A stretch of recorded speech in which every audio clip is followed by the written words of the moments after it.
السلام عليكم، ازيكم شباب؟ اهلا بكوميونتي اول فور بلايند. معاكم شريف هارون، والنهارده المحاضره الخاصه بمنصه لينكد ان، وهي اخر محاضره في سلسله تعريف سوق العمل في الجزء الاول، وان شاء الله يكون لنا لقاء في الجزء الثاني باذن الله قريبا.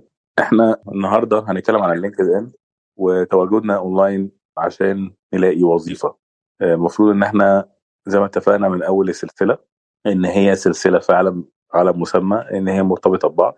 كل اللي احنا تعبنا فيه او اشتغلنا عليه المهارات اللي فاتت، والمهارات اللي احنا المفروض اتعلمناها، والحاجات اللي المفروض اتعلمنا ازاي نجيبها، هي دلوقتي اللي هنقدر نستخدمها عشان خاطر نستخدم موقع زي موقع لينكدين. لكن قبل ما نعمل كده لازم نعرف الاول ايه اهميه موقع لينكدين اصلا. في ناس كتير بتسمع عن كلمه لينكد ان وفي النهايه بالنسبه لها شيء مش معروف، وده طبيعي.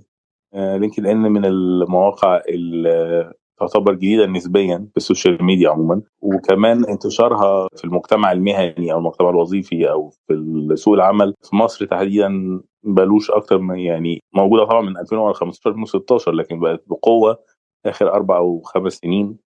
وبقى دلوقتي حاليا اللي اعتمد عليها تقريبا بشكل بنسبه 80 او 90% في التعيين الموظف. فحصل نقله كبيره جدا سريعه جدا في لينكد ان. لينكد ان من اسرع المواقع نموا في العالم، في احصائيه بيقولوا كل ثانيه تقريبا في 2 يوزرز جداد. وميزه لينكد ان الفارق عنها عن اي منصه ثانيه، عن تويتر وعن فيسبوك وعن انستجرام وعن تليجرام وعن اي منصه ممكن الناس تتواصل عليها، ان لينكد ان الناس اللي بتبقى داخله بنسبه كبيره، يعني لو تحط 70% ناس جاده، ناس جايه تدور على لها هدف واحد، هي الحصول على الوظيفة أو الحصول على المال بشكل مهني ووظيفي. سواء حضرتك كنت بتدور على وظيفة، أو سواء حضرتك كنت بتدور على موظف، أو بتنشر محتوى مفيد. كل المحتوى اللي هيتنشر زي ما احنا هنشوف كل محتوى مفيد ومهني ليه علاقة بسوق العمل ومرتبط بيه بشكل مباشر أو غير مباشر. فبالتالي هي منصة بنسبة كبيرة، ما حدش يقدر يقول 100%، لكن بنسبة كبيرة كل اللي فيها جاي يفيد ويستفيد بشكل ما. فبالتالي ان حضرتك تقعد على لينكد ان فتره من الوقت، على الاقل 70% من الوقت اللي انت حضرتك قاعد فيه على لينكد ان هتستفيد منه. سواء تستفيد ان انت شفت وظيفه، شفت الوظيفه بتاعت حضرتك اللي بتدور عليها، الشغل اللي ماشي فيها ازاي، الوصف الوظيفي بتشتغل فيها ازاي، الناس اللي بتشتغل فيها مهاراتهم ايه، الناس الانفلونسرز اللي على اللينكد ان اللي حضرتك متابعهم، او المديرين او بينشروا ايه، التوجهات ماشيه ازاي، هتلاقي السوق ماشي ازاي، هتعرف حاجات كتير جدا ريليتد بيك. ولينكد ان من اذكى المواقع في الخوارزميات بتاعته، بحيث ان هو بيقدر يجيب لك الحاجه اللي انت مهتم بيها. ذكي جدا جدا جدا، يعني يقارب ذكاء يوتيوب انا بقول مثال يوتيوب ده عشان تقريبا معظمنا هيكون لاحظ ده، ان معظمنا بيستخدم يوتيوب يوميا. إن يوتيوب مجرد ما انت بتشوف فيديو في مجال معين، فهتلاقي بيديك اقتراحات على طول على الهوم بيج بتاعتك ليها علاقه بالمجال اللي انت اتفرجت عليه ده، او يديك اقتراحات من القناه اللي انت كنت بتتفرج عليها. فلينكد ان نفس الذكاء، بيشوف حضرتك اتجاهاتك ايه، كاتب ايه، بتدور على ايه، وبيبدا يساعدك ان هو دايما يقربك من الناس اللي شبهك ويقربك من الاشغال اللي انت محتاجها. تمام. اللي احنا نقدر نقوله ان معنى كلامنا ده ان لينكد ان ما هواش موقع توظيف ابدا ابدا، هو منصه سوشيال ميديا بلاتفورم. هي منصه تواصل اجتماعي الناس بتتواصل معاها، لكن معموله للناس اللي مهتمه بالحياه المهنيه وسوق العمل. فبالتالي حصولك او بحثك عن وظيفه هو جزء مهم في لينكد ان، لكن ما هواش كل اللينكد ان، ومش كل حاجه ممكن تستفيد منها ان هي الوظيفه بس. فاحنا ما نقدرش نقول على لينكد ان طب انا ليه اروح افتح لينكد ان، ما انا ممكن اروح ابلود السي في بتاعي على موقع زي وظف او بيت او كده. لا، المواقع دي مهمه، لكن دي مواقع توظيف. هي مجرد ان هي منصه اونلاين زي وظف او كده او زي بيت، هي حضرتك بتسمح لاصحاب العمل يحطوا اعلانات الوظائف بتاعتهم، وبيسمح لحضرتك ترفع السي في بتاعك او تتواصل مع الناس ديت بمقابل اجر من اصحاب العمل. تمام. فهنا دي موقع توظيف بشكل بحت. اما لينكد ان زي ما احنا هنشوف هو مش كده خالص. هو لينكد ان تقدر تدور فيه على وظيفه، لكن من خلال النتورك، العلاقات. كان في احصائيه اخيره كانت طلعها لينكد ان او مايكروسوفت تحديدا. انا بالمناسبه ان لينكد ان ده موقع منتج من منتجات مايكروسوفت، ان 80% من الوظائف في العالم بتبقى مبنيه على العلاقات، على النتورك، مش على الاعلانات. لو حضرتك بتدور على 10 وظائف يوميا مثلا، هتلاقي ان انت ممكن من العشر اعلانات اللي انت قدمت فيهم وظيفتين تيجي لك. لكن لو انت بتدور على 10 وظائف عن طريق النتوركينج، عن طريق علاقاتك، فهتلاقي في 8 وظائف من العشرة ممكن يجوا لك او ممكن يتكلموا معاك. دي معنى الاحصائيه يعني. ده معناه ايه؟ معناه ان حضرتك العلاقات هي اللي بتجيب لك الشغل.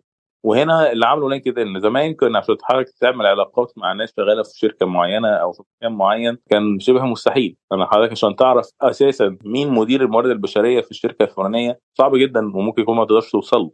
تمام؟ اما حاليا انا زي ما هشوف بزرار واحد اقدر اعرف الهيكل الوظيفي بتاع اي منظمه، واعرف مين اللي موجودين واساميهم ايه وطباعهم ايه وبيكتبوا ايه واصدقائهم مين وشغالين ازاي. واقدر انا كمان ابقى معاهم على نيتوركينج واوريهم شغلي اللي انا المفروض احضره على البيج بتاعتي، فبالتالي بعد كده اقدر بعد منها بخطوه اقول له طب انا ممكن اجي اشتغل عندك. فاهمين الفكره؟ فهنا لينكد ان خلى بقى في ثقه بين الناس ان هم يعملوا نتوركينج بينهم وبين بعض في نفس الريليتد لنفس المجال من غير ما يكونوا اصدقاء. هي دي الميزه الاساسيه بتاعه لينكد ان. تمام؟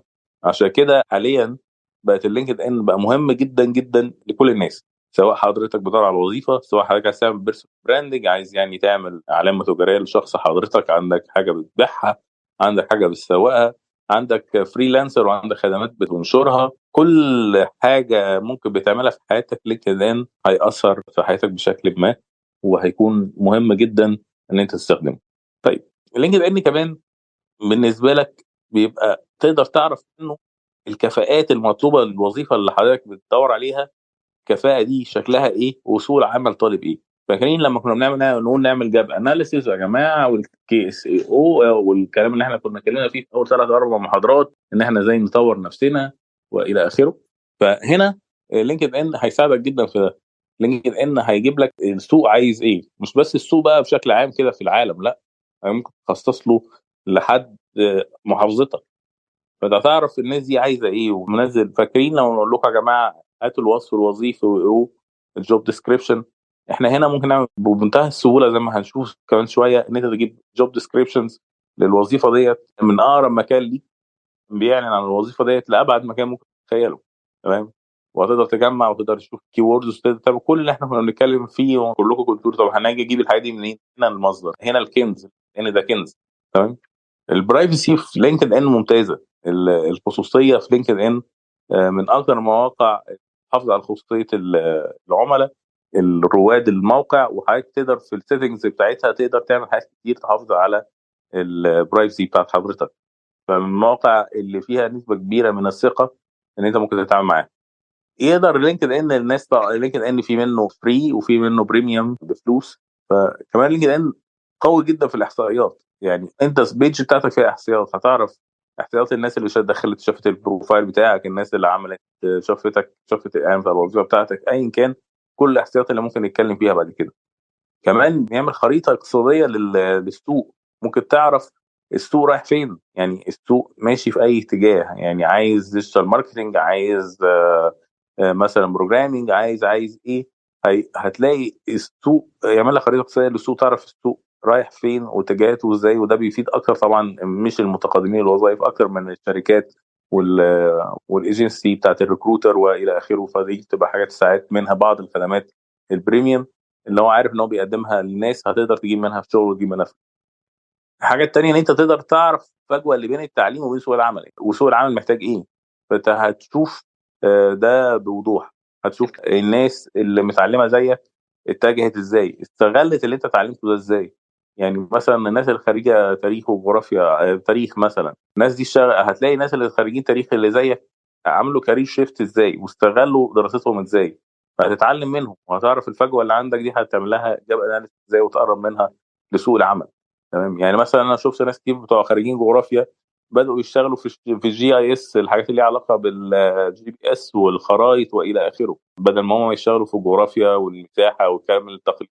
فبقى شغالين في المجال ده عملوا نجاحات. ناس تاريخ بتوع تاريخ بدأوا يشتغلوا في السياحه. يعني فهتلاقي حاجات ممكن تخش ريليتد بشكل مباشر لوظيفتك ما كانش في بالك. هتلاقي ناس كتير من شبهك موجودين على لينكد ان في مجتمعات مختلفة بثقافات مختلفة بدأت تعرف تشتغل على نفسها وتلاقي فرصة جديدة، فمفيش عيب خالص ان انت تقلده وتشوف هيمشي ماشي ازاي وتحاول تطور من نفسك وتخش على الكارير ده مادام الكارير ده عليه طلب.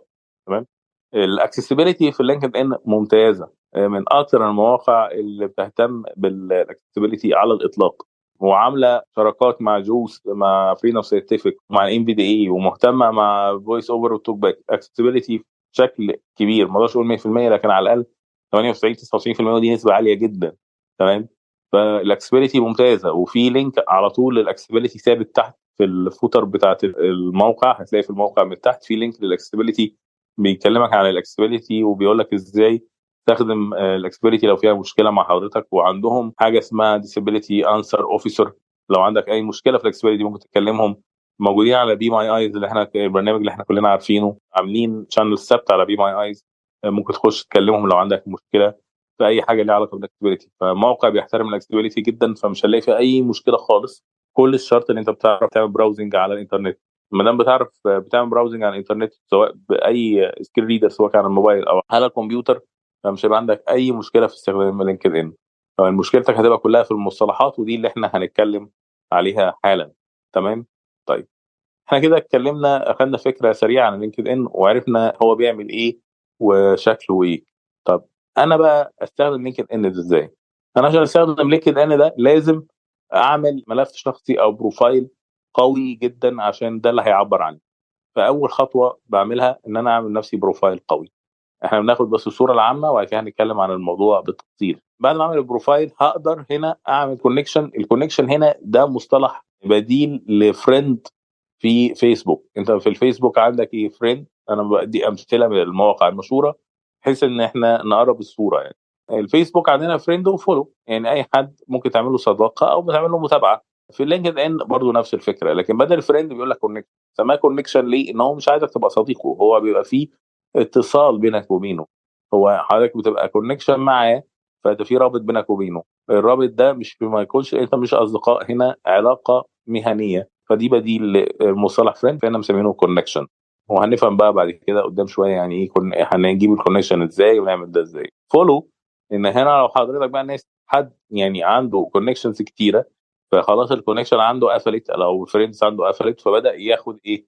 متابعين. فهتلاقي مثلا يكون واحد عنده 500 كونكشن عنده 7000 فولور.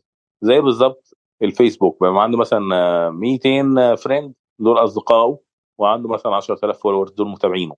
اللينكد ان احنا نقدر كمان غير ان احنا نعمل بروفايل ونعمل كونكشن، نقدر بقى نبحث هنا عن الجوبز عن الوظائف. نقدر نبحث بحث اللي موجود في السيرش اللي موجود في لينكد ان ذكي جدا وهنتكلم عليه في المرحله الجايه. نقدر نعمل بوست، نقدر نعمل منشورات، والمنشورات هنا بتبقى مهنيه وبيبقى ليها بعض النصائح كده هنتكلم عليها. تمام. تقدر تعمل كومنت ولايك وكل حاجه زي فيسبوك كده، لكن هنا بشكل فورمال شويه، بشكل مهني اكتر. مفيش حاجات وديه، مفيش مباركات، مفيش حاجات مناسبات اجتماعيه. كل حاجه هنا بتتكلم على الشغل وعن الحياه الوظيفيه وعن اي حاجه ليها علاقه بيها بشكل مباشر او غير مباشر. تمام. طيب، احنا تقريبا كده اخذنا صوره عامه عن اللينكد ان. فهنبدا بقى نشوف بقى اللينكد ان ده نتعامل معاه ازاي. احنا هبدا معاكم الخطوات كده كاننا بنفتح البراوزر ونعمل كاننا بنعمل بروفايل. فاحنا اول حاجه طبعا لينكد ان هنكتب لينكد ان دوت كوم على الادرس بار بتاعت البراوزر اللي بتاعنا، او ممكن نكتب لينكد ان مثلا على جوجل ونجيب ناخد اول نتيجه لينكد ان LINKEDIN. تمام. فتحنا موقع لينكد ان. احنا دلوقتي هيدينا صفحه التسجيل. لو حضرتك مسجل هيقول لك دخل يوزر نيم والباسورد. حضرتك مش مسجل معاهم فهيقول لك جوين اس او انضم الينا. جوين اس او انضم الينا دي هي الساين اب بتاعته. الساين اب اللي بتلاقوها في اي موقع هنا هتبقى اسمها جوين اس او انضم الينا لو انت عامله بالانجليزي او بالعربي.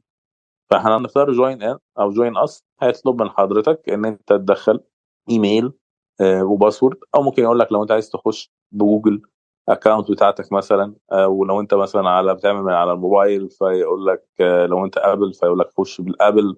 فبيسمح لك ان انت ممكن تخش بجوجل او الابل اكونت او الاي كلاود بتاع حضرتك. فهنفترض ان احنا نمشي طبيعي ان احنا نحط ايميل وباسورد عادي جدا، وبقول له كونتينيو. بعد ما اعمل له كونتينيو هيقبلهم، هيقول لحضرتك دخل فيرست نيم ولاست نيم انت داخل فيرست نيم ولاست نيم بتوع حضرتك الحقيقيين. احنا هنا اهم حاجه ان احنا مش زي فيسبوك نحط اسامي مستعاره، لا هنا لازم اسمك الحقيقي، ان انت جاي داخل مجتمع حقيقي واقعي بتدور فيه على فرصه عمل بشكل مبدئي، او فرصه للبيزنس بشكل عام. لو انت مثلا مش بتدور على وظيفه، انت بتدور على بيزنس بشكل عام بشكل او باخر زي ما هنتكلم. فهتحط فيرست نيم ولاست نيم حقيقيين، وبعد كده بتقول له اجري اند كونتينيو. تمام. بعد كده بيطلب من حضرتك فيريفيكيشن، سكيورتي فيريفيكيشن، بيجيب لك صور، او مثلا احنا بالنسبه لنا كمكفين هيجيب لك ليسن، هتسمع اصوات او ارقام معينه بيقولها، هتسمعها وهتعمل لها تكتبها في الاديت، تقول له جوين. تمام. هيبعت لحضرتك ايميل على ايميلك، عشان كده لازم نحط ايميل حقيقي عارفينه نقدر نفتحه بسهوله، وعارفين الباسورد بتاعه مش بننساه. عشان هيبعت لحضرتك رقم موجود، كونفرميشن كود موجود عندك على الايميل، هتاخده هتيجي تحطه عادي جدا في الايديت بتاعت الكونفرميشن اللي موجوده في البراوزر، وهتقول له ايه، كونتينيو. هيبقى حضرتك كده سجلت.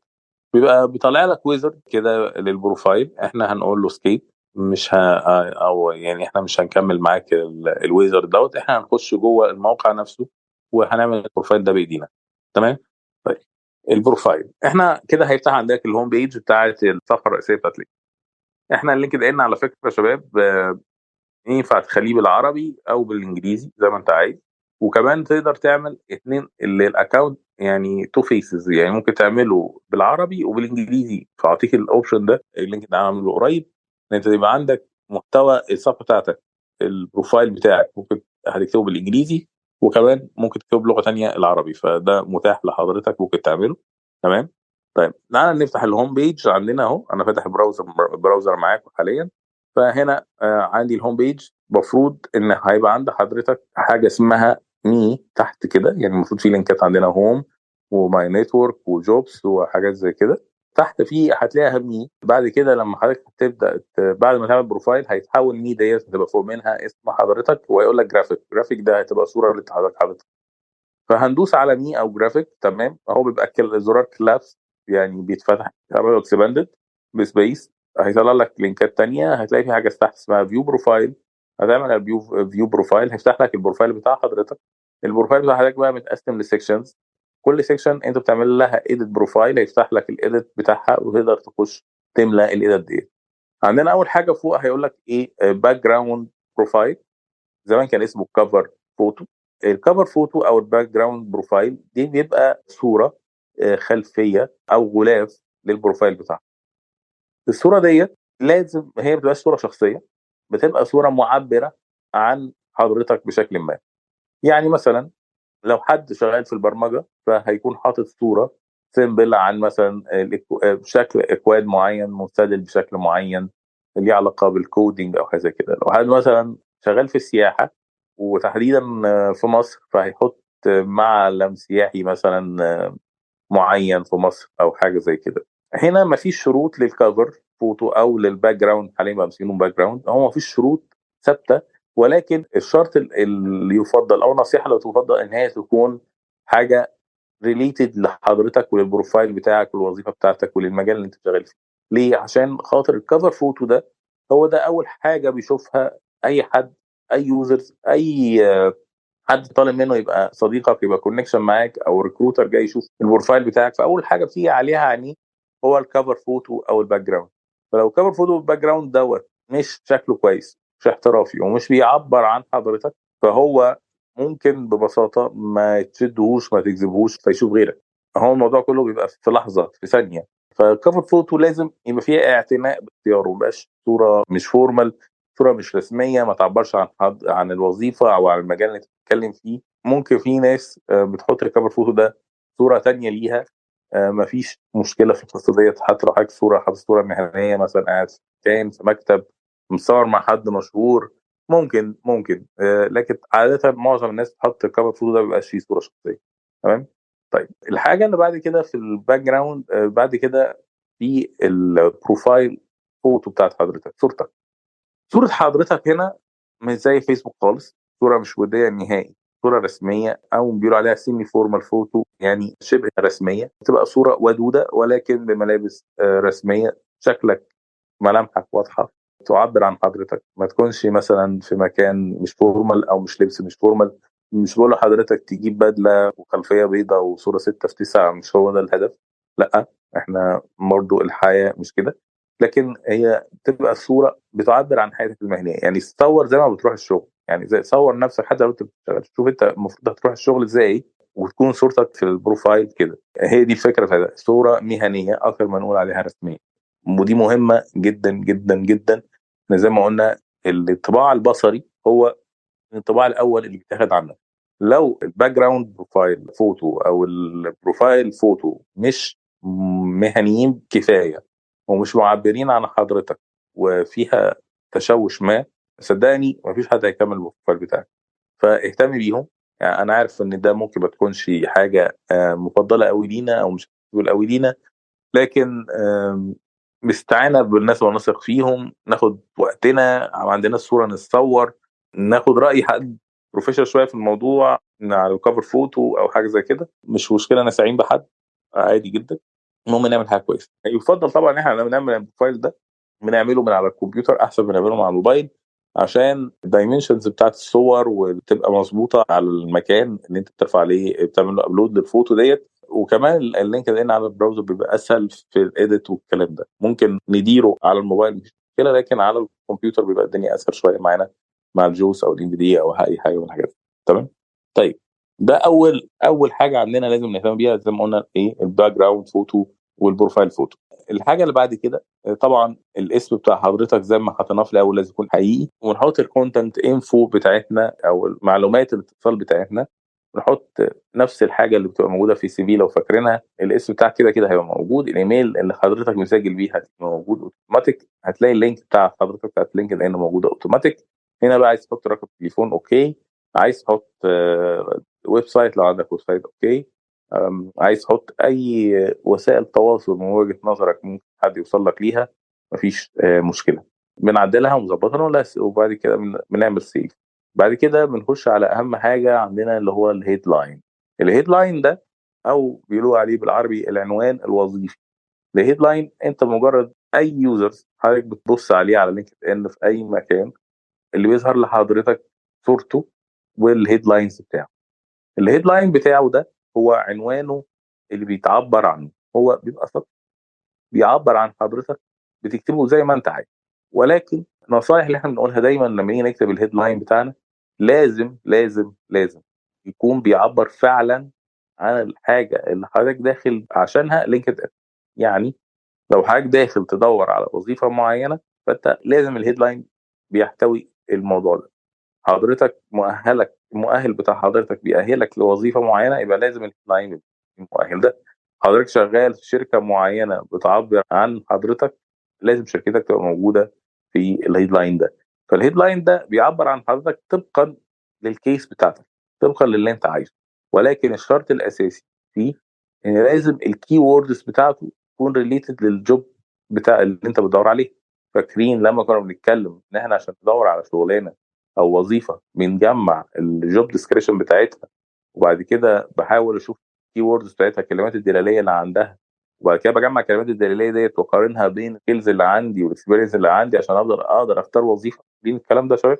هو ده بالظبط اللي احنا محتاجينه هنا. الكي ووردز اللي احنا جمعناها والكلمات الدلاليه اللي احنا جمعناها للوظيفه ديت لازم تتضمن الهيدلاين بتاعي. ليه؟ عشان الخوارزميات بتاعه اللينكد ان او الطريقه اللي شغال بيها لينكد ان في البحث معتمده على الكلمات المنتهيه. فمعنى ان لو حضرتك مثلا شغال في خدمه العملاء، فانت مثلا كاتب كاستمر سيرفيس وكاستمر اكسبرت مثلا، او مثلا كاتب ان انت مثلا سوبرفايزر او مثلا اي حاجه كلمات ريليتد للكاستمر سيرفيس بشكل ما، فبالتالي ان الكلمات ديت هي اللي هتخلي ان حد لو بيدور على ناس كاستمر سيرفيس اكسبرت مثلا عندها خبره في خدمه العملاء، مجرد ما يكتب كده انت هيبقى عندك فرصه ان انت تظهر له فين في السيرش بتاعه. فبالتالي يبقى عندك فرصه ان انت تظهر للريكروتر اكتر من غيرك. وكمان غير بقى ان حضرتك في السيرش في الكونكشن، انا لما دلوقتي انا كاتب ان انا كاستمر سيرفيس، والراجل اللي انا بدور على الناس اللي الكونكشن اللي شبهي هيبدا يظهرهم لي. يعني ممكن الاقي مثلا ان انا مثلا شغال في المصريه للاتصالات، حد تاني مثلا الاقي الكونكشنز موجوده، اجيب لي كاستمر اكسبرت بتوع فودافون وبتوع اتصالات وبتوع وي وبتوع مش عارف اورنج وهكذا. هلاقي بقى الناس كلها ظاهره لي، معظمهم. هو كل ما اعمل كونكشن هنا يظهر لي تاني. فبالتالي هنا جمعنا مع بعض لمجرد ان انا كاتب هيدلاين حاجه ريليتد لده. لو انا مثلا بقى كاتب كلام عام وكلام مش موجود، مش متفق عليه الجميع ان هو يبقى موجود، اللي هو زي الكي ووردز، فبالتالي هنا اللينكد ان مش هيتعرف عليا ومش هيجيب لي اللي شبهي. فضروري جدا جدا جدا ان انا اهتم ان الهيدلاين بتاعتي تبقى فيها الكي ووردز بتاعت الوظيفه اللي انا بدور عليها، او الشكل اللي انا عايز اظهر بيه في لينكد ان. لان زي ما اتفقنا تاني، عشان بس اللي تاه مني يرجع تاني، اللينكد ان مش كل الناس داخله تدور على وظيفه، كل الناس داخله عشان تدور من فرصها. تمام. حضرتك لو داخل تدور على وظيفه، فلازم تبقى عارف اللي داخل تدور على وظيفه ايه، وظيفه اتنين تلاته، هتكتب ده في الهيدلاين تمام بشكل مختصر وشكل احترافي. لو حضرتك مؤهلك هو اللي هيجيب لك الوظيفه، فهتكتب برضو المؤهل بتاع حضرتك. طب لو انت مش داخل تدور على وظيفه، انت اوريدي شغال وجاي تسوق نفسك بشكل معين تاني، جاي تدور على وظيفه اضافيه فبتعرض مهاراتك انت في مكان شغلك، هو دليل على قوتك وعلى مهارتك، هنا هتكتب مكانك انت شغال فيه. فالفكره كلها ان انت لازم تكون هنا كتابه الهيدلاين ما لهاش ستاندرد، ما لهاش حاجه ثابته اقول لك والله اكتب واحد اثنين ثلاثه، ولكن هي لها نصائح وشروط زي ما اتكلمنا فيها. في كي ووردز معينه لازم تكون معتمد عليها طبقا للمجال اللي انت عايز تكتب فيه. تمام. وهتكتب اللي انت شايفه مناسب لدخولك لينكد ان، مش حاجه عامه وتكتبها وخلاص. ممكن تلاقي نصائح كتير على الانترنت، تكتب مهنتك واكتب شركه اللي شغال فيها ومجال دراستك. اوكي، كويس. لكن هل ده هو اللي انت داخل عشانه ولا لا؟ لازم ده بقى، ده السؤال اللي انت المفروض تجاوب عليه قبل ما تكتب الهيدلاين. خد وقتك في كتابه الهيدلاين، ان ده هو الهانتنج، هو ده اللي هتصطاد بيه الوظيفه. تمام. فخد وقتك، ما تكتبوش اي كلام. كتبته وحش، ارجع اعمل اديت بروفايل واكتبه تاني وعدله تاني. هتبص لما تيجي تعمل بروفايل، مش مشكله لو البروفايل مش قوي اول حاجه، مجرد ما انت هتعمل سيرش وهتتفرج على الناس وهتشوف الناس مش بتكتب ايه، هيجي لك افكار احسن. ترجع تاني تعمل ايديت بروفايل وتعدل تاني، مفيش مشكله خالص خالص خالص. تمام. نعمله انجليزي ولا عربي؟ قلنا زمان كنا بنقول اعمل انجليزي، دلوقتي لينكد ان سمح لك تعمل باللغتين، لكن ما ينفعش ما تعملش بالانجليزي.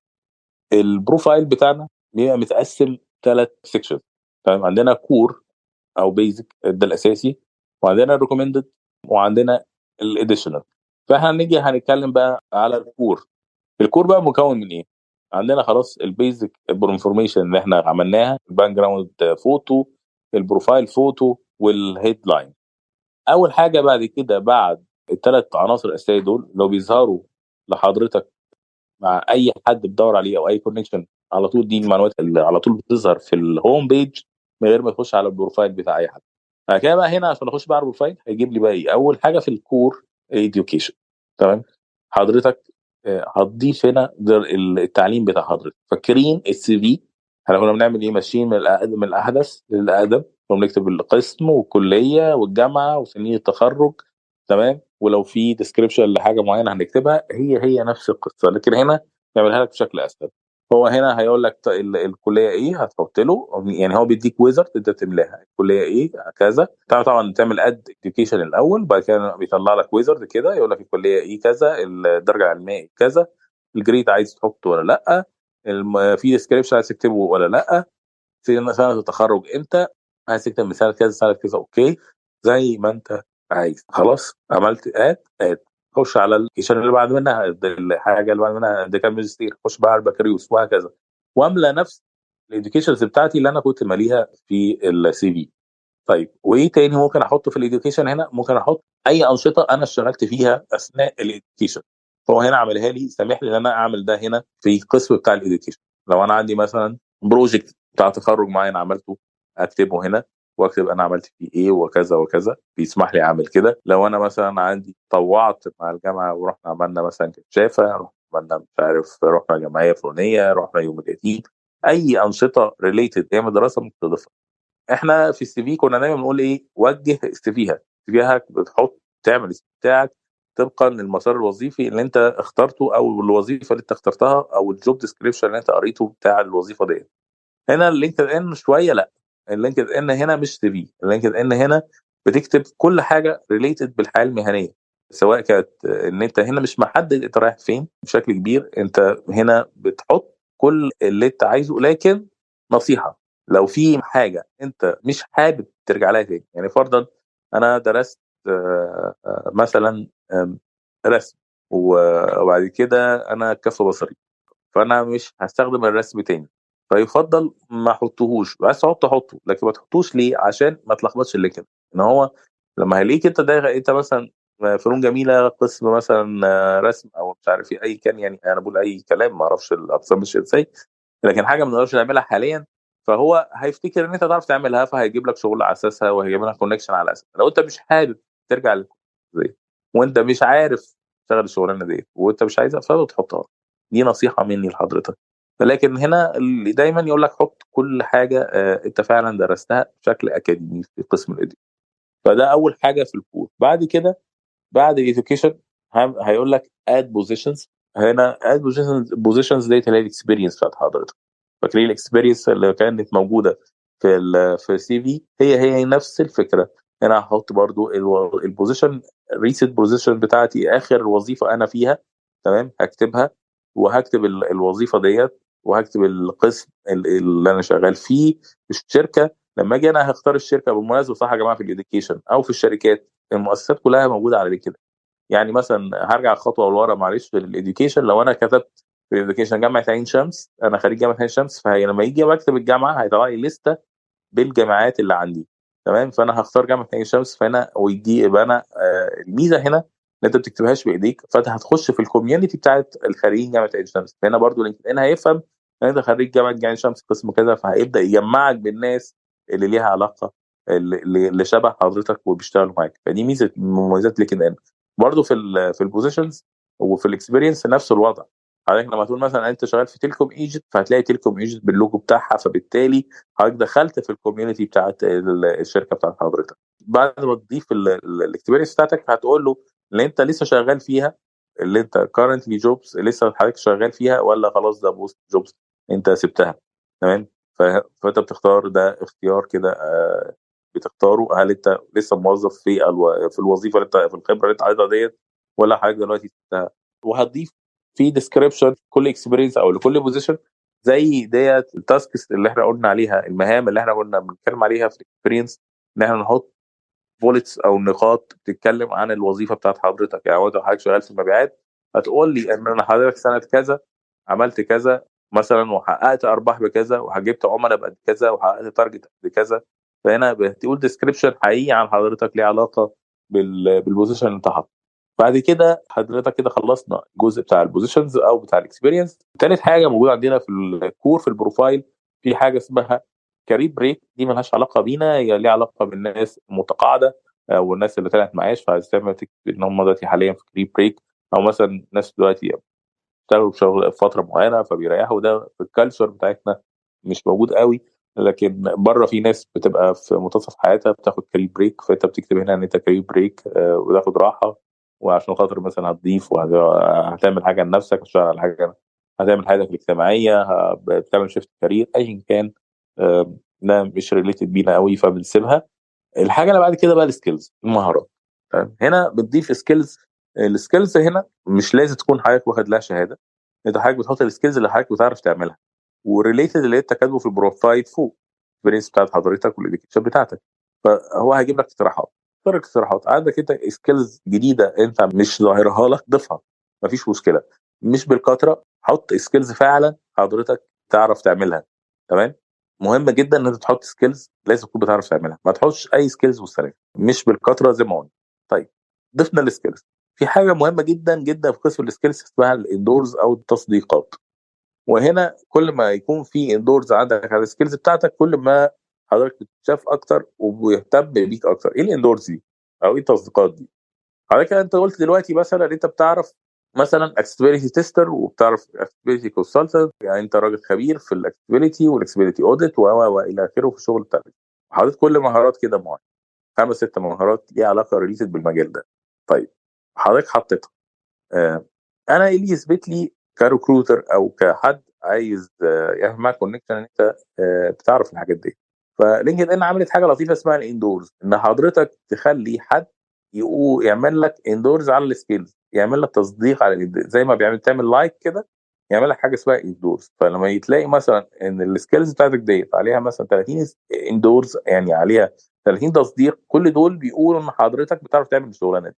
اي حد يقدر يعمل لك اندورز، اي حد يقدر يعمل لك، ممكن تجيب اصحابك يعملوا لك اندورز، لكن دايما الاندورز اللي ليها اللي من الناس اللي ليهم علاقه بنفس المجال بتاعك ويكونوا اشتغلوا معاك او كانوا شغالين معاك او شغالين معاك حاليا، بتبقى ليها معنى اكبر. يعني انا لو مثلا جبت صديق ليا، انا راجل مثلا شغال في الاكسبيرينس اوديت، وجبت واحد بتاع اعلام صاحبي وعمل لي اندورز، اوكي، هي لينكد ده انا هيسمعوا يعملوا اندورز. كان لما اجي انا اشوف، انا بقى بشوف البروفايل بتاعك واشوف مثلا ان فلان عمل لك اندور، والاندور دوت ببص عليه الاقي البروفايل بتاعه هو ملوش علاقه بوظيفتك، فاعرف ان ده اندور فيك. لكن لما انا ماشي الاقي مثلا ان مدير حضرتك السابق عمل لك اندور على ده، فهو بيصدق ان انت تعرف تعمل. او الاقي مثلا ان حد مثلا رئيس تنفيذي البوك شير مثلا، ده موقع مشهور الكتب مثلا الاكسبيرتي وحاجه زي كده، عامل لك اندور، فبالتالي الراجل ده مش هيعمل لك اندور، مش هيعمل لك تصديق الا لو شاف فعلا ان انت بتعرف تعمل الكلام ده. تمام. او مثلا حد شغال في شركه تانية وحضرتك كنت شغال معاه قبل كده فعمل لك اندور. فحاول دايما تخلي الاندورز بتاعتك على سكيلز ناس ريليتد بالوظيفه بتاعتك او المجال بتاعك. تمام. حاجة تانية نسينا نتكلم عليها قبل ما نسيب الكور، احنا نقدر نضيف في الاديوكيشن والاكسبيرينس ميديا. نقدر نضيف ان احنا نرفع شهادات، صور للشهادات مثلا بتاعتنا. نقدر نرفع فيديوهات مثلا تعبر عن مجال الاكسبيرينس بتاعنا او على الاديوكيشن بتاعنا. فلو حاجة ريليتد بده نقدر نعمل لها ابلود. فدي برضو حاجات مهمة جدا. قبل ما اقفل الكور، برضو حاجة مهمة جدا أنا نسيت اقولها لكم في الاول خالص. لما قلنا ان البروفايل فوتو، مع لو رجعنا شويه للبروفايل فوتو وقلنا شكل الصوره يبقى فورمال، حاليا لينكد ان قريبا يعني مش من زمان بقى قدر يحط لك ان انت تحط فيديو بروفايل. لو انت عايز تحط فيديو 30 ثانيه تتكلم فيه عن نفسك، فما فيش مشكله، تقدر تعمل ابلود لفيديو. لكن انا انصحك ما تعملش ابلود للفيديو الا لو الفيديو ده فعلا فعلا قوي جدا، هو يعبر عن حضرتك ويقدر يعمل لك كاتشنج للناس. لو مش هتقدر تعمل ده، ما تعملش اي حاجه وسلام. دي نصيحه، ان ممكن اي حاجه والسلام ديت تقلل من فرص التواصل مع حضرتك. كده احنا خلصنا الكور بتاع البروفايل. تمام. انت كده ممكن تعمل لانش للبروفايل بتاعك عادي جدا لو انت عايز. السكشن اللي بعد كده اسمها ريكومند. يعني هو بيقول لحضرتك ان هي ريكومندد، ان حضرتك عايز تحطها اوكي، مش عايز تحطها مقترحه يعني. هي مهمه جدا برضو من وجهه نظري. اول حاجه فيها حاجه اسمها فيتشرد ديت. هي حضرتك بتحط هنا البوست اللي حضرتك كتبته. فانا لينكد ان ده سوشيال ميديا يعني زي الفيسبوك، حضرتك بتعمل منشورات، بتنشر بوستات ولايكات وكومنتات وحاجات زي كده. فلو انت حضرتك عندك بوست مثلا كتبته مهم جدا من وجهة نظرك، كان ريليتد لحياتك المهنية، حصل فيه تفاعل كبير، كتبت معلومة مهمة، كان بيحقق حاجة اسمها في اللينك ده بيقول عليه باتش. يعني مثلا حضرتك باتش هنا ده لما يكون حضرتك انجزت حاجة، اخدت تكريم في حاجة، اخدت شهادة في حاجة، فهنا بتعمل باتش على على الصفحة بتاعتك. فحاجة مهمة انت شايفها من وجهة نظرك لما تحطها في الفيتشر بتثبتها، بحيث ان اي حد بيخش البروفايل بتاع حضرتك بيشوف الفيتشرز اللي انت حاططها هنا. هي البوستات، هي الحاجات اللي حضرتك مثبتها عندك في البروفايل بتاعك، مش محتاج ادور عليها في زحمه البروفايل، في زحمه البيج بتاعتك. فهنا دي مهمه جدا في خطوه مستقبليه لما حضرتك يبقى عندك صفحه قويه، عملت بيرسونال براندنج لحضرتك، عملت منشورات بيبقى فيه كفايه، وحصل فيه منشورات فعلا فيها تفاعل كبير، وحسيت فعلا ان هي دي بتعبر عن حضرتك. ولما يجي وضروري ان حد لما يجي يشوف البروفايل بتاعك يشوف الفيتشرز ديت او يشوف البوست ده، فحطه هنا، ثبته في الفيتشر. تمام. فالفيتشرز ديت مهمه جدا لكن في خطوه قدام شويه. تمام. الحاجه اللي بعد كده اللايسنس اند سيرتيفيكيشن. هنا لو حضرتك عندك لايسنس وسيرتيفيكيشنز، هنا الرخص او الاعتمادات وايه والشهادات. لو حاجه معتمد في حاجه، يعني لو حضرتك مثلا معاك توفل او مع ايرت هتحطها هنا. تمام. معاك سيرتيفيكت من مثلا BMB اللي هي حاجه خاصه باداره المشروعات هتحطها هنا. معاك لايسنس مثلا في مزاوله مهنه معينه من الحكومه، مثلا حضرتك في الغطس معاك لايسنس في الدايفنج مثلا هتحطها هنا. هنا برضو حطها برضو بنفس الطريقه، ويزرد بسيطه جدا زي الاديوكيشن زي الاكسبيرينس، وتضيف الشهاده. ولو حضرتك عايز تعمل ابلود للميديا للشهاده ديت مفيش مشكله، او اللايسنس ديت. فهنا اعطيك مساحه ان حضرتك لو عندك لايسنس سيرتيفيكيشن تضيفها من هنا. البروجكتس لو حضرتك عندك مشروعات اشتغلت فيها وحضرتك عايز تبروز مشروع، يعني انت مثلا كنت مشارك في مشروع مثلا تشجير مش عارف حي المعادي، حط ده. مثلا حضرتك عندك بروجكت، مثلا انت مثلا بتشتغل فلكسبيليتي، فانت عندك اشتركت في تطوير موقع البنك المركزي مثلا في مصر. حط اي مشروع حضرتك شاركت فيه وتكتب الدور بتاعك ومهامك وعملت ايه وانجزت ايه، سواء كنت انت مدير المشروع او كنت عنصر في المشروع او كنت متطوع في المشروع ده. ف وطبعا يفضل البروجكت تكون بروجكت مهنيه اكتر، وبروجكت ليها علاقه بالمجال اللي انت اساسا ماشي في اللاين بتاعه من اول البروفايل لحد دلوقتي. تمام. الكورسز لو حضرتك مشترك في كورسات معينه، او حضرتك بتاخد كورس معين حاليا، او حضرتك خدت كورس معين، تمام، هنا ممكن تحطها في الكورسز. وهنا في ناس بتفرق بين الكورسات وبين الدورات التدريبيه وبين الحاجات اللي بتاخد لها في السيرتيفيكيشن زي الايلتس والتوفل والاي سي دي ال والاي بي دي ال والحاجات اللي شبه كده والبي ام بي والكلام ده، فبيحطوه في السيرتيفيكيشنز. الكورسات مثلا بتبقى حاجات ليها علاقه بمهارات معينه بتبقى هنا في الكورسز. فهي تفضيلات يعني. فحاجه زي ما انت عايز تبقى شغال educations بس وسيرتيفيكت لايسنس اند سيرتيفيكيشنز بس، عايز تحط الكورسز، عندك كورسز معينه عايز تضيفها هنا تضيفها، مفيش مشكله. كل ما حضرتك بتزود بحاجات حقيقيه وواقعيه ومعاك ليها دليل بيقوي البروفايل بتاع حضرتك. بعد كده في حاجه مهمه جدا اسمها ريكومنديشن. الريكومنديشن بقى هنا دي حاجه مهمه جدا جدا جدا بعد كده في المستقبل، ان انت بتدور على حد مديرك او كنت شغال معاه او استاذك او اي حد ليه صله بالمجال بتاعك وليه صله بحضرتك بشكل ما، يعمل لك ريكومنديشن، يعمل لك تعزيز او يعمل لك هنا توصيه ان حضرتك فعلا بتعرف تعمل الحاجه اللي انت. تمام. ده مهم جدا. ان الريكومنديشن بالذات بعد كده في المستقبل لما حضرتك عايز تروح بوزيشن، مش هتعرف تروح بوزيشن اعلى من غير ريكومنديشن. يعني حضرتك مش هتعرف تروح شركه لشركه غير لما الناس اللي معاك في الشركه القديمه يعملوا لحضرتك ريكومنديشن، يقولوا فعلا ان حضرتك تستاهل تروح تاني يعني ان انت تلاقي فرصه احسن. ففي المستقبل حضرتك تدور ان انت يكون علاقتك كويسه بالناس عشان لما تطلب منهم يعملوا لك ريكومنديشن يرضوا يعملوا لك الكلام ده. ما تحاولش تخرج من شغل بشكل سيء، فلما بعد كده ما تطلب منهم ان هم يعملوا لك ريكومنديشن عشان خاطر تلاقي فرصه احسن، ده ما يحصل. ده الجزء الثاني الريكومندد اللي عمل في البروفايل بتاعنا. الجزء الثالث اللي هو الاديشنال او الاضافات. تمام. احنا ممكن ايه يهمنا من الاضافات ان احنا عايزين نبص عليها في حاجه اسمها فالنتير اكسبيرينس. لو حاجه عندك خبرات في التطوع في اي مجال، ويفضل طبعا لو مجال ريليتد بشكل مباشر او مباشر بالشغل بتاعك، لو مش كان في هنا ممكن بيسمح لك تحط اي حاجه. فلو عندك فالنتير اكسبيرينس بتضيفها هنا.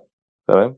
لو عندك بابليكيشن لو انت ناشر حاجه، ناشر كتاب، ناشر رساله دكتوراه، رساله ماجستير، تقدر هنا تعمل تنوه للبابليكيشن، مش بتقول الدرجه، انت بتتكلم على الموضوع بتاع الكتاب اللي تعمله او الحاجه اللي انت ناشرها. لو بيبرز او ريسيرش برضو هنا بتضيفها، حضرتك نشرت بيبر في حته معينه ومثلا الصفحه او المجله اللي انت ناشر فيها ديت ليها رانكينج معين بتضيفه، فده مهم بتضيف هنا. الاووردز الجوائز، لو حاجه خدت جوائز في حاجه معينه، تمام، فهنا برضو بتضيفها. لو خدت جايزه من مكان ان انت مثلا افضل مهندس لسنه 2020 في شركه مثلا كذا، مثلا اخدت جايزه مثلا ان انت افضل مثلا مهني في حاجه فلانيه، اي كان اي جايزه هنا عايز تضيفها تضيفها، لكن حاول تضيف الحاجات اللي ريليتد للايه، للحياه العمليه بتاعتك، مش اي حاجه خلاص يعني.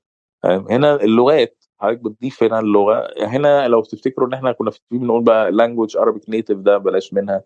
يعني لغتك الام العربي خلاص معروفه ليه، بتاع السي في ده عارف ان انت جاي منين وبتتكلم ايه وعايش ازاي. لكن هنا عشان احنا الحياه هنا عامه ومالتي ناشونال، فهو بيطلب منك هنا اللغه الام بتاعتك ايه، فتكتب له عربي، وبعد كده بتضيف اللغات اللي حضرتك عايز تضيفها ومدى اجابتك ليها.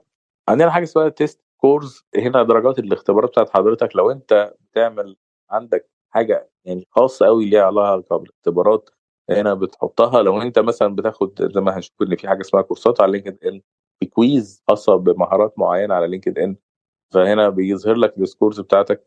فهنا التيست اند سكورز برضو مهمه لو حضرتك اهتميت تعمل كده. احنا تقريبا خلصنا شكل البروفايل بتاعنا، العناصر اللي احنا المفروض نملاها. في حاجه مهمه جدا بقى اساسيه قبل البروفايل، اللي هي الاباوت. والاباوت ده مهم جدا جدا جدا جدا.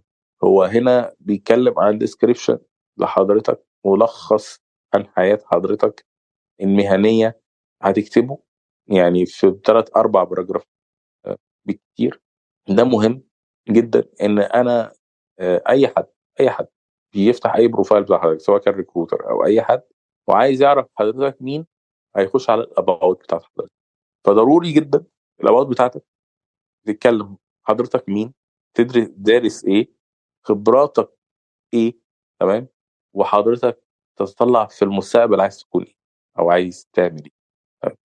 بتكتبه ازاي؟ تكتبه في شكل باراجراف. تمام؟ كل سيكشن من دول بتعمله في باراجراف، حضرتك مين وبتدرس ايه، وبعد كده حضرتك خبراتك ايه، لو الخبرات دي اكتر من مجال. لو المجال ده فيه نقاط معينه عايز تبرزها، يعني مثلا في البرمجه، مجال البرمجه عندك خبره في البرمجه ومش عارف ايه واللغات ايه، فهي مثلا عايز تبرز اللغات اللي انت شغال فيها، فتحطها في بوليتس احسن عشان خاطر تبقى سهله في القرايه.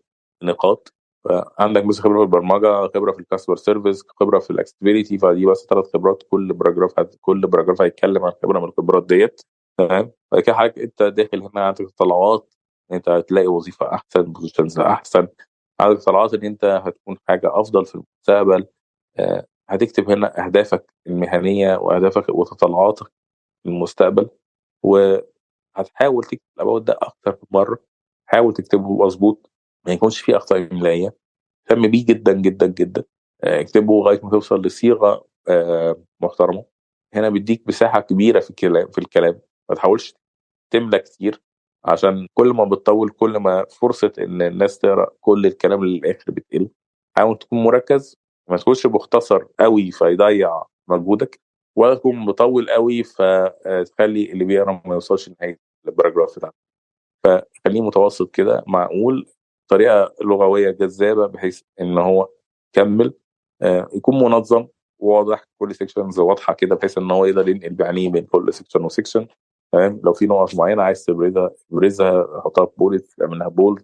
الأباوت شيء مهم جدا جدا جدا، أهم من أي حاجة في البروفايل. تمام. طيب نعيد تاني بقى كده بسرعة. بعد ما بتعمل تسجيل على اللينك ده، لازم تعمل نفسك بروفايل. البروفايل ده هو اللي هتبدأ تعمل بيه علاقاتك أو هتبدأ تشتغل بيه على لينكدين. البروفايل ده عبارة عن إيه؟ أول حاجة في اللي بيقولوا عليه الانترو.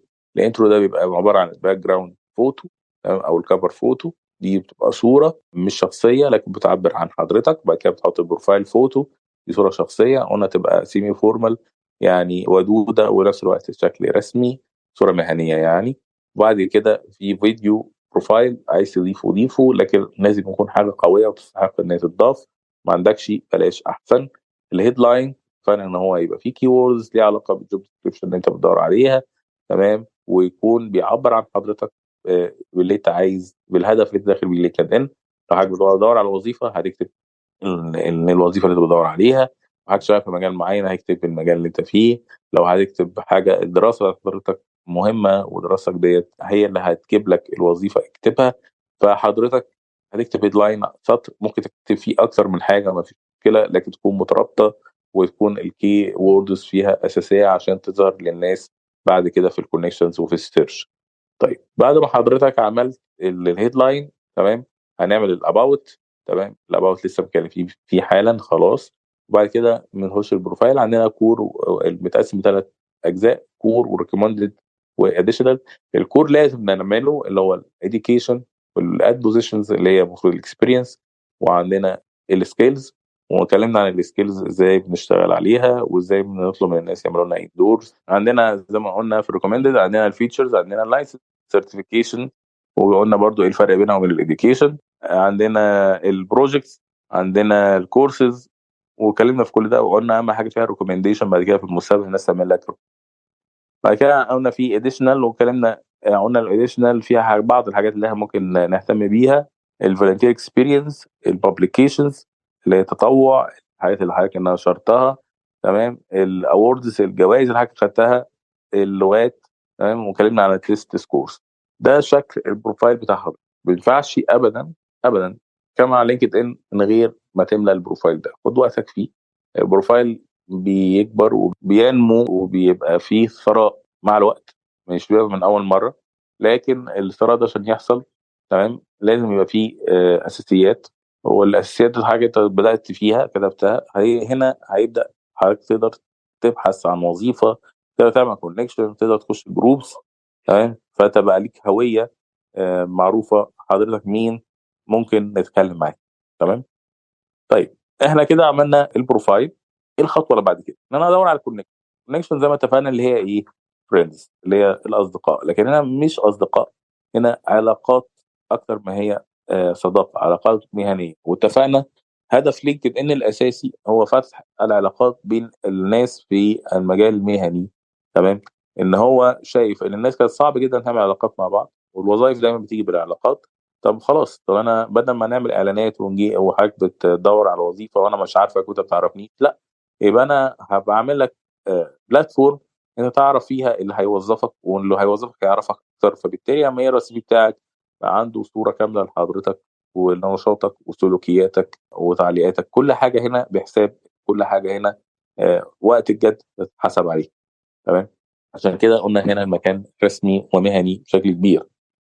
فهنا الكونكشن بعد ما تعمل البروفايل هيبدا على طول لينكد ان يجيب لك اقتراحات من كي ووردز اللي حضرتك حطيتها في البروفايل بتاعتك، من جهات الاتصال بتاع حضرتك لو حضرتك ضفت جهات الاتصال الموجوده عندك على الموبايل، من شركه بتاعت حضرتك اللي انت ضفتها، من الجامعه بتاعت حضرتك اللي انت ضفتها.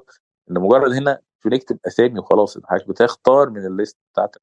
تمام. فبالتالي بيظهر لك في حاجه مهمه جدا لما بنضيف الاسامي بيطلب منها اللوكيشن.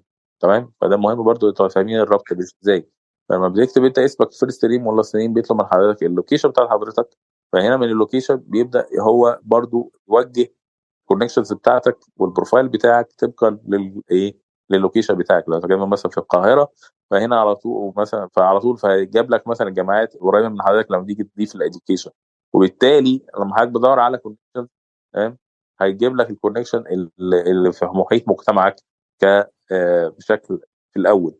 تمام. بعد كده هيجيب بيبدا المحيط. لو انت حضرتك حاطط ضايف شركه هيجيب لك الحاجات الناس اللي في الشركه. لو ضايف جامعه هيجيب لك الناس اللي في الجامعه. لو ضايف قسم هيجيب لك ناس في القسم، وهكذا، فتوصلوا لبعض في نفس المجال يقدروا يوصلوا لبعض ويعرفوا بعض. تمام. الكونكشن يا جماعه مش بالكثره. زمان لينكد ان كان فاتح الكونكشن بعدد غير محدود، دلوقتي بيعمل لك 50 تقريبا كل اسبوع. ولو عديت 500 كونكشن تقريبا بيقفلك. فما ينفعش يبقى تعمل كونكشن عشوائي. حاول خلي الكونكشن بتاعتك او الكونكشن سواء انت هتبعتها لحد او حتى هتقبلها تكون مفيده لحضرتك وهتستفيد منها. فاعتني باختياراتك في الناس اللي هتبعت لهم. لما حضرتك تبعت لحد كونكشن وحد يكون يعني بوزيشنز معينه انت بتستهدفها، ما تبعتلوش كونكشن وتقول له انا عايز اشتغل. لا، ابدا الاول اعمل كونكشن معاه، خليه يتعرف على سلوكياتك وعلى ديلي الحاجات اليوميه بتاعت حضرتك على لينكد ان. وبعد كده اطلب منه اللي انت عايز تطلبه، تبعت له مسج بالحاجه اللي انت عايزها. يفضل لما تيجي تبعت كونكشن لحد آه، تبعت له بيدوس على صوره البروفايل بتاعته وتعمل له كونكشن. وهنا بيبعت لك بيفتح لك مكان للمسج، تبعت له مسج ترحيبيه تقول له بترحب بيه وتقول له ان انت فلان الفلاني وبتحب تكون يبقى على علاقه بيك ومهتم بيه حياة بالشغل اللي هو بيقدمه. تمام. وبتشكره. هنا بيبقى في شوية إحساس من الطرف التاني إن أنت إنسان جاد وإنسان حقيقي ومهتم بحاجة معينة هو بيعملها، فممكن يتقبل إنه يعمل لك اد للكونكشن بتاعتك. فهنا الكونكشن زي ما قلنا مهم جدا الاعتناء في الاختيار بتاعها. ما تعملش كونكشن لأي حد والسلام، ما تقبلش أي حد والسلام. غير الفولو هنا أنت في ناس مهمة، يعني في وزراء في اللينكدين، في رؤساء تنفيذيين في اللجنة، في انفلونسرز، ناس مؤثرة في مجال في الريكروترز والمجال التوظيف في لينكدين. حضرتك مع التكرار واستخدام لينكدين هتتعرض للناس ديت وهتشوف حاجات الناس دي قافله الكونكشنز بتاعها. فبالتالي انت عايز تتابعهم، تعمل لهم فولو. هنا الفولو، طب انا استفيد منهم ازاي؟ هستفيد طبعا من الحاجات اللي هم بيضيفوها وبيحطوها. واستفيد من النقاشات هنا الكومنتس مهمه جدا جدا جدا في الكتاب. وهنتكلم عليها حاجه، ما حضرتك بتعمل كومنت على اي بوست حطه حد، تمام، لازم يبقى تعليق مهني ومفيد وليه علاقه بسلسله التعليقات اللي موجوده. ان حضرتك لما البروفايل بتاعك ده هيبقى مهم سبب ما حد هيجي يشوفه، سواء ان هو هيشغلك او هيبقى في علاقه بيزنس بينك وبينه، هيشوف سلوكياتك في السوشيال ميديا نفسها بتاعت لينكدين. فتعليقك لو تعليق مهني وتعليق صاحب رأي وليه علاقة باللي بيتكتب، وما يكونش جدلي بيفتعل خناقة أو داخل جدل لمشكلة، تمام، هنا ده بيبقى انطباع إيجابي جدا. ما عندكش حاجة تعملها كده ما تعملش. هنا لازم تكون خطواتك هنا محدودة، محددة وليها هدف واضح، تمام.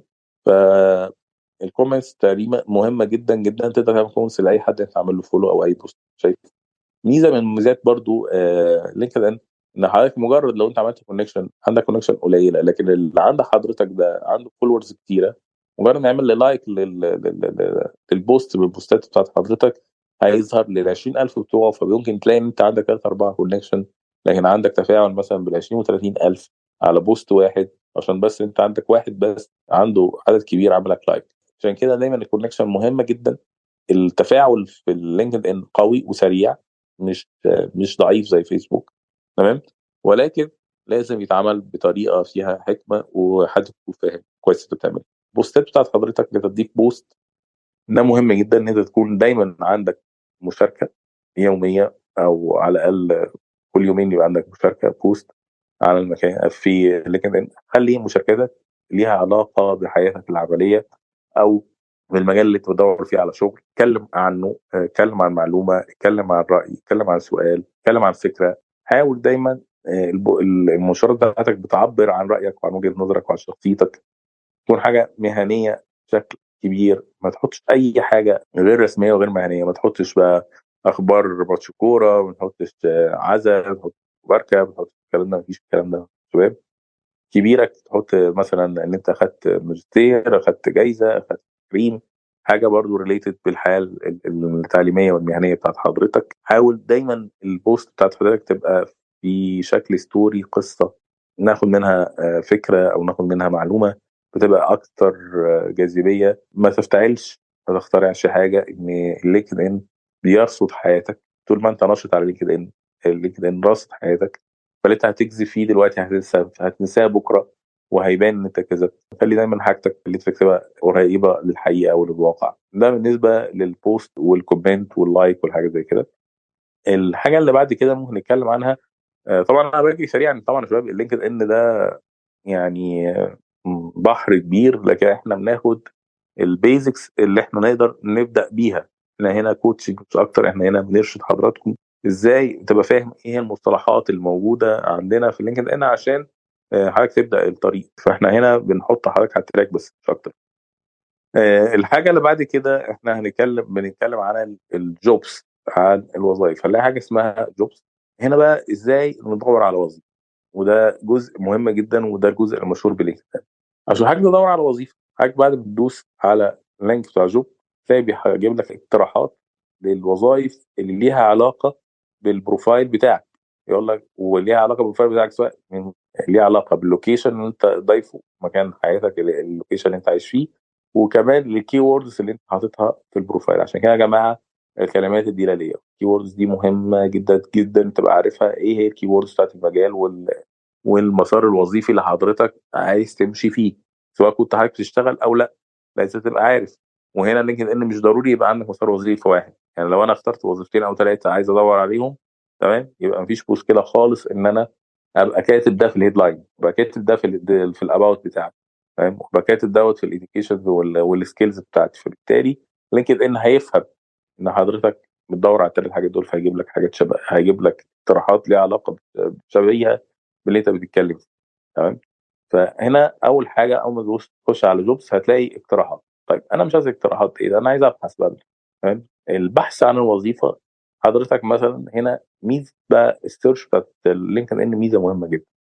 حضرتك بتحط، تعالى مثلا نختار وظيفه، هدور انا مثلا على اكسسبيليتي تيستر مثلا، راجل هيختبر الاكسسبيليتي. فانا هكتب ان انا عايز ادور على واحد اكسبيريتي تيستر. الوظيفه دي اكسبيريتي تيستر، كتبتها في السيرش. هنا اول ما اكتب في السيرش هيبدا يطلع لي فلترز، تصفيات للسيرش ده، كانش موجوده في الاول، لكن مجرد ما انا كتبت هيجي يطلع لي ايه؟ تصفيات. فاول حاجه هيقول لي انت عايز الاكسبيريتي تيستر دي في الوظيفه دي فين؟ في اي لوكيشن؟ عايزها في اللوكيشن بتاعك ولا اللوكيشن تاني؟ اللوكيشن بتاعك اقتراح، مثلا في مصر، انا عايزها في مصر في القاهره ولا في اسكندريه ولا في، ممكن احدد له، او عايزها في مصر كلها، او انا مش عايز، انا عايز اهاجر، فاكتب له كندا. عايز بره، اكتب له اللوكيشن اللي انا عايز ادور فيه براحتي. ده اول حاجه. تاني فلتر هيقول لك حضرتك عايزها ايه؟ شغلانه ايه؟ فول تايم، الوقت ده وقت كامل ولا بارت تايم، يعني وقت جزئي ولا ريموتلي؟ عايزها عن طريق البيت، عن طريق عن بعد، ولا عايزها ايه بالظبط؟ تمام؟ فهتكتب له، هيقول لك هي حضرتك دي وظيفتك الاساسيه الفلتر بعد كده، ولا دي كاجوال في وظيفه اضافيه؟ فهتكتب له هتختار له ان دي وظيفه اساسيه ولا اضافيه. تمام؟ وهيقعد يديك تصفيات دقيقه دقيقه. طب عايز ايه حضرتك؟ عايزها في شركه معينه؟ عايز الاكسبيرتيز اللي تدور عليه في شركه معينه، ولا عايزه في مجال معين؟ هنا برضه هتختار. لما تخلص كل الفلترز اللي انت عايزها، اللي انت عايز تضيفه ضيفه، واللي عايز تخليه زي ما هو خليه، وبعد كده تعمل سيرش. بناء على الفئه بتاعت حضرتك هيجيب لك وظائف اللي ليها علاقه باللي انت بحثت عنه، من الاحدث للاقدم. كل وظيفه من دول طلع لك النتيجه بتاعته. النتيجه بتاعتها هيجيب لك الوظيفه مطلوب مثلا اكسبيرتي تيستر في شركه مثلا مايكروسوفت ايجيبت، تمام، ويكون خبره كذا. وهيبقى هنا بقى هيبقى كاتب لك الجوب ديسكريبشن. فاكرين بقى الجوب ديسكريبشن قلنا نجيبه منين؟ جينا جبناه من هنا. انا الجوب ديسكريبشن مكتوبه بالتفاصيل بالبولتس، اللي هو كاتبها اعلان احترافي بشركه محترمه، هقراه والله انا مناسب. تمام؟ هلاقي عندي زرار اسمه ابلاي. ابلاي ده فيه احتمال، يا اما يكون ابلاي وهبقى لما ادوس على زرار ابلاي ده الاقي نفسي فتح لي الموقع بتاع مايكروسوفت عشان خاطر اضيف السي في بتاعي واحط بياناتي. دي اسلوب من اساليب الشركات. واما في حاجه اسمها ايزي ابلاي، ده حاجه لينكد ان فيتشر مقدماها للشركات بتحطها. ايزي ابلاي ده هتدوس عليه هيطلع لك ويزرد داخل لينكد ان، هيطلب من حضرتك بعض المعلومات اللي الشركه طالباها. يعني مثلا ممكن يكون الشركه طالبه منك اسمك، طالبه منك الموقع بتاعك، طالبه منك معلومات معينه ليها علاقه بالوظيفه، وطالبه منك ان انت ترفع الريزومي بتاعتك او السي في بتاعت حضرتك. تمام؟ فهنا عندنا احتمال ان انت تعمل ابلاي ناو، سواء يوديك على الموقع او هتلاقيه يفتح لك ويزرد عشان خاطر تملاها. والفورم اللي انت هتملاها ديت يبقى الشركه برضه هي اللي هي ايه اللي حطاها. تمام؟ فاحنا هنا قدرنا ندور بايدينا على وظيفه معينه. نلاقي تحت خالص في جوبس في حاجه اسمها ابلكيشن سيتنجز. لما افتح الابلكيشن سيتنجز بفتحها الاقي في حاجه اسمها اد ريزيوم. لما الاقي اد ريزيوم ديت اللي انت حضرتك تقدر تضيف السي في بتاعت حضرتك. لو انا مثلا بدور عندي كذا مسار مهني وظيفي انا شغال فيه، تمام، اللي انا بدور عليه، انا بدور على اكسبيرينس سيستم، بدور على كاستمر اكسبرت، بدور على مثلا سيلز. تمام؟ فانا عندي 3 سي في زي ما اتفقنا قبل كده، ان كل سي في ليه علاقه بالجوب ديسكريبشن بتاعت الوظيفه اللي انا بدور عليها. فانا ممكن انا ارفع 3 سي في عادي جدا، وبعد كده لما اجي اعمل ابلاي وعايز اضيف السي في، انا اوريدي السي في معمول عندي ابلود. او لو حد عايز بعد كده يدور عندي في البروفايل بتاعي فهيلاقي الريزمي بتاعتي موجود. تمام؟ انا هنا كده قدرت ادور على شغل بنفسي. طيب اللي بيحصل في الواقع بقى في موضوع التوظيف ده ايه؟ حضرتك في حاجه اسمها في البروفايل بتاعك اسمها اوبن تو وورك. اوبن تو ورك دي فيتشرز حطاها لينكد ان للناس اللي بتدور على شغل. هنا حضرتك لما بتفتح بقى اوبن تو ورك وتقول له ان انت بتفعلها وتعمل لها اون، ان انت اوبن تو ورك منفتح للوظيفه، يعني انت بتدور على شغل. هنا بيبدا ياخد منك شويه بيانات، بتدور على شغل فين، بتدور نفس البيانات بقى اللي كانت موجوده في الفلترز. حضرتك عايز الشغل ده فول تايم، بارت تايم، ريموتلي، هياخد منك بعض التفاصيل اللي ليها عن الوظيفه اللي حضرتك بتدور عليها. بتدور عليها هتبقى ايه. هياخد منك حضرتك اسم البوزيشن زي اللي حضرتك اللي انت عايزها، المسمى الوظيفي اللي بتدور عليه. بياخد حضرتك منك شويه بيانات كده. تمام؟ وبعد كده بيعمل لك بادج كده عند حضرتك على الصوره البروفايل بتاعك ان انت اوبن تور، منفتح للوظيفه، انت بتدور على شغل بشكل في الوقت الحالي. هنا بيدي دايما على طول تلاقي ان لو عملت كده بتلاقي ان انت اقتراحاتك دايما بتظهر للريكروتر. تمام؟ عشان يدوروا، لو هم بيدوروا على ناس يوظفوه. وحاليا دلوقتي الريكروتر بقى بيحبوا بدل ما يكتبوا اعلان وحضرتك بتدور عليه، ويحب يدور مانيوال بايديه على البروفايل اللي هو شايفه قوي من وجهه نظره. تمام. ف الاوبن تو ورك هنا برضو عشان للامانه بينصح بيها بشكل كبير، لكن في مصر بدات تستغل الكالتشر بتاعتنا شويه مش كويسه. ان يبقى في ناس بعض الريكروتر لما بيلاقيك اوبن تو ورك بيضغط عليك اكتر، عارف، فيبقى عنده المعلومه ان انت مش لاقي شغل، فبيضغط عليك شويه في شروط الوظيفه والمرتب والى اخره. فساعات الاوبن تو ورك لو حضرتك بتدور على بوزيشن عالي شويه بتاثر عليك في وظيفتك، وفي في متطلبات حضرتك الوظيفيه والماليه للوظيفه دي. ده احتمال وارد يعني، فالامانه لازم نقول لكم عليه. انا اقدر اعمل حاجات كتير برضو في الجوبس ديت. انا اقدر اعمل جوب اليرت، انا بقوله ان انا بدور على الوظيفه الفلانيه، فكل ما انت تلاقي وظيفه ديت اعمل لي اليرت، تنبيه، اعمل لي نوتيفيكيشن، يجي لي على الايميل ويجي لي على الصفحه بتاعتي ان انا جالي ان في وظيفه في الحته الفلانيه بنفس المتطلبات بتاعت حضرتك، تعالى اتفضل تخش عليها. تمام. في حاجات كتير جدا في السيتنجز بتاعت اللينكد ان ممكن نشتغل عليها، حسن من البروفايل بتاعنا، تبقى هنا كستمايز بقى حسب كل واحد. حضرتك تتقدم هتبدا تشوف انت عايز تظهر للناس ولا لا، عايز تظهر لمين بالظبط. لما تفهم المجتمع اللي انت دخلته وتفهم المجتمع، مين الريكروتر، ومين الانفلونسرز، مين الموظفين دول حجمهم ايه، مين الكونكشن اللي انت عايز تقابلهم، مين الكونكشن اللي انت عايز تبعدهم، بتوع اللي انت وقعت معاهم، بتوع ماركتنج، بتوع سيلز وعايزين ياخدوا منك شغل. هتبدا تفهم الكوميونتي اللي انت دخلته، فبالتالي هتقدر تظبط السيتنجز بتاعتك عليها. دي جزئيه بتاعت الجوبز. عندنا بقى جزئيه السيرش، البحث بشكل عام في لينكدين لطيفه جدا. يعني مثلا لو انا عايز اعمل كونكشن مع ناس في الاعلام، فعايز اعمل كونكشن تحديدا مع الناس اللي شغالين في قناه الام بي سي، فانا هنا هعمل سيرش الام بي سي، قنوات الام بي سي، وهقول له في السيرش ده ان انا عايز البيبول، الناس اللي شغاله، وكمان ممكن اقول له انا عايز الناس اللي شغاله في الام بي سي في مجال الاعداد. فهنا هيجيب لي موظفين بتوع شغالين في قناه ام بي سي اللي شغالين في اعداد البرامج. فبالتالي هنا انا لو انا شغال في الاعداد بقى عندي كل المعدين اللي شغالين في قناه ام بي سي. تمام. البروفايلات بتاعتهم عندي، اقدر اعمل لهم كونكشن، واقدر اعمل اشوف البروفايلز بتاعتهم، اقدر استفيد من البروفايل بتاعتهم عشان اقوي البروفايل بتاعتي، اقدر اعرف اشوف الديلي اكتيفيتيز بتاعتهم، خطتهم اليوميه شغالين ازاي. مش عيب ابدا ان انا اقلد، مش عيب ابدا ان انا ادور على كونكشن هنا. ناس تعرفني، انا عايز الناس اللي في المجال دي تعرفني، انا راجل بتاع اعلام. انا ما عنديش هنا بقى، هنا المكفوفين مثلا اللي حابين يشتغلوا في مجال الاعلام. ف انت هنا عندك فرصه كبيره قوي في لينكدين ان انت تقدر تعمل بيرسونال براند لحضرتك. تقدر تقول ان انت في الديلي اكتيفيتيز بتاعت حضرتك، في البوست والكومنتس بتاعت حضرتك اليوميه، المنشورات والتعليقات بتاعت حضرتك اليوميه، تقدر تعبر فيها عن نفسك، تقدر تعبر فيها عنك بشكل احترافي. وهنا من الكونكشن اللي انت هتروح تعملها مع الناس اللي انت مختارهم بعنايه عشان يبقوا كونكشن معاك، هيشوفوا اللي حضرتك بتعمله. بالتالي بعد الخطوه اللي بعد كده لما يجي تدور على وظيفه بقى مع الناس ديت، فاهم، فهيبقى عندهم تاريخ لحضرتك من يقدروا يحكموا عليك فيه. فاهم. هنا هتقدر تعبر عن ان انت قد ايه الاكسسبيليتي وقد ايه الاسيست التكنولوجي ساعدتك في تطورك وتطور حياتك المهنيه، في منشور، في الديسكربشن بتاع حضرتك او الاباوت. فهنا بدل ما تقعد تقول الكلام ده في الانترفيو، فالناس دي هتشوف الكلام ده، وممكن تشوف تحاول دايما تدلل على ده بادله. فالبروفايل بتاع حضرتك والديلي اكتيفيتيز بتاعت حضرتك مهمه جدا عشان تعمل بيها بيرسونال براندنج لحضرتك. بعد كده تقدر تقدم على وظيفه، او تقدم على وظيفه من خلال العلاقات، وده الاقرب لحدوثه معانا من ان حضرتك تقدم في اعلان. يعني لو عملت انا سيرش على جوب وعملت ابلاي، تمام، وهيجي يشوف ان انت حضرتك كفيف، وارد فعلا ما يقبلكش وما يكملش معاك. لكن هنا لو انت عملت دورت على وظيفه من خلال الكونكشنز، من خلال العلاقات، من خلال النتوركينج، فده هيبقى احتمالات حدوثه اقوى لو حضرتك قدرت تعمل اكونت قوي على لينكد ان، وبقى يعبر عن حضرتك، وبقى في دلائل على اللي انت بتقوله واضحه للناس ديت. عشان كده لازم تفكر في كل الكونكشن اللي انت عايز تعمل لها كونكشنز. مين الناس اللي انت عايز تعمل لهم كونكشن دول؟ مين؟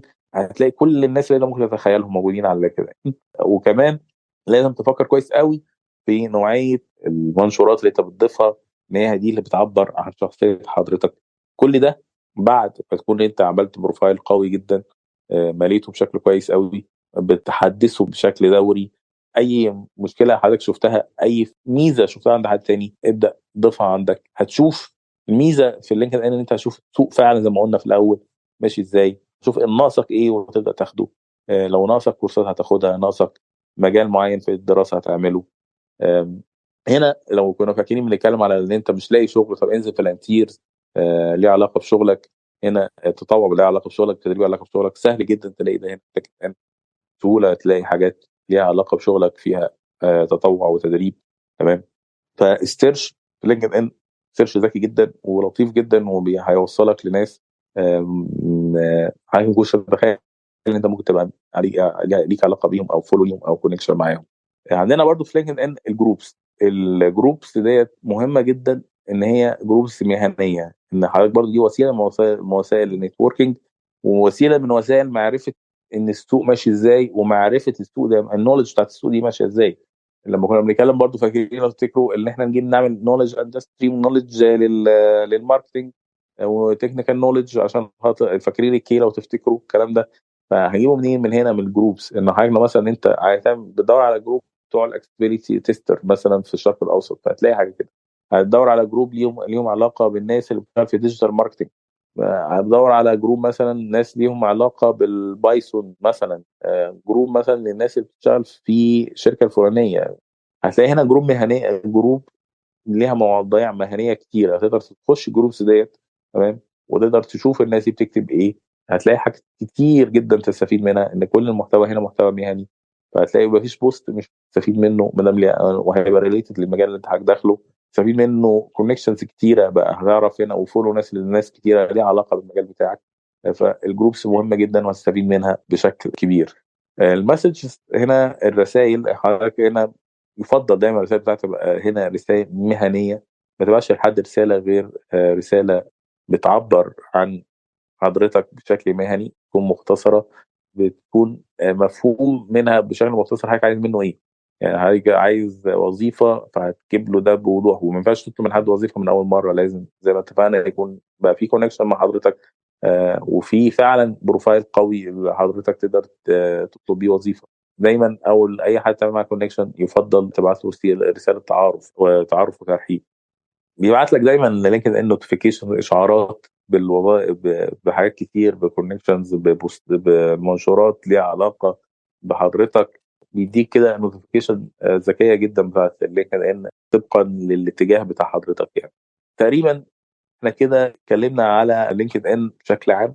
لينكد ان مليان تفاصيل تانية، في سيكشنز تانية زي مثلا في منصة للتدريب في لينكد ان فيها كورسات زي كورسيرا ويوديمي، تقدر منها كورسات سواء منها في جزء منه مجاني، في جزء منه فلوس. زي ما اتفقنا ان في لينكد ان بريميوم، طبعا احنا هنشتغل على فري. بريميوم ده بيبقى معمول للشركات ومعمول للناس اللي تم تطور محتواها بقى بشكل معين، تستفيد ماديا من لينكد ان بتدفع له. لكن ان مكان كبير مش بس اللي بتدور على شغل، مكان كبير للعلاقات المهنيه، مكان كبير للبيزنس بشكل عام. هنا تقدر تعمل بيزنس، تقدر تعمل علاقات للسوق بتاعك، تقدر تجيب موردين، تقدر تجيب ناس تقدر تبيع لهم. هنا هتعرف الكالتشر بتاعت الناس اللي في الصناعات ديت، تقدر تعمل لهم فاليديشن للسوق بتاع حضرتك، تقدر تعرف هل السوق ده مناسب ليك ولا لا. لينكد ان مجتمع مهني كبير جدا، تقدر تستفيد منه بكل الطرق. هو اهم حاجه من وجهه نظري لينا ان احنا بالذات الناس اللي تبقى لينكد ان، انت هنا هتبدا قبل ما تدور على شغل تبدا تفكر ازاي تعمل لنفسك بيرسونال براندنج، تعمل علامه تجاريه لحضرتك عشان خاطر بعد كده تقدر تدور على وظيفه وتقدر تدور على مهنه حقيقيه تقدر تستفيد منها وتاخد منها اجر. ده شكل لينكد ان بشكل عام، حاولت اضغطه بقدر الامكان. حاولوا يا جماعه تسمعوا الريكورد ده تاني، تسجيل المحاضره تاني. البروفايل، اقعد خد وقتك، تبقوا زي ما انت عايز، اغلط وصلح، دور. الاباوت خد وقتك، الهيدلاين خد وقتك، اقرا الجوب ديسكريبشنز، جمعها. كل اللي احنا بنتكلم فيه ده هيبقى سهل جدا لو حضرتك طبقت الحاجات اللي احنا كنا بنتكلم فيه قبل كده. لو حضرتك كنت عامل سي في فهتعرف تعمل كور سيكشن بتاعت البروفايل بمنتهى السهوله. لو حضرتك كنت عملت النولج اندستري وعملت الشغل اخترت الوظيفه بتاعت حضرتك الطريقه اللي احنا كنا فيها بتاعت جوب ديسكريبشن وكلمات الدلاليه والى اخره، فكنت حضرتك بسهوله هتعرف تكتب هيدلاين وتكتب اباوت بشكل كويس. لو كنت حضرتك كاتب البروفيشنال اوبجيكتيف بتاعت حضرتك صح في السي في، تعرف تكتبها هنا في الهيدلاين، هتبقى اساعدك جدا. انا كنت سعيد ان انا كنت معاكم في السلسله دي من بدايتها لحد النهارده. اتمنى ان يبقى في جزء تاني ونكمل حاجات اكثر تخصصا. اتمنى ان انا يكون ربنا وفقني ان انا افدتكم واستفدتم من المحتوى اللي انا اعطيته. اتمنى ان انا اكون اجدت، ولو اخطات اعذروني، وارد خطأ.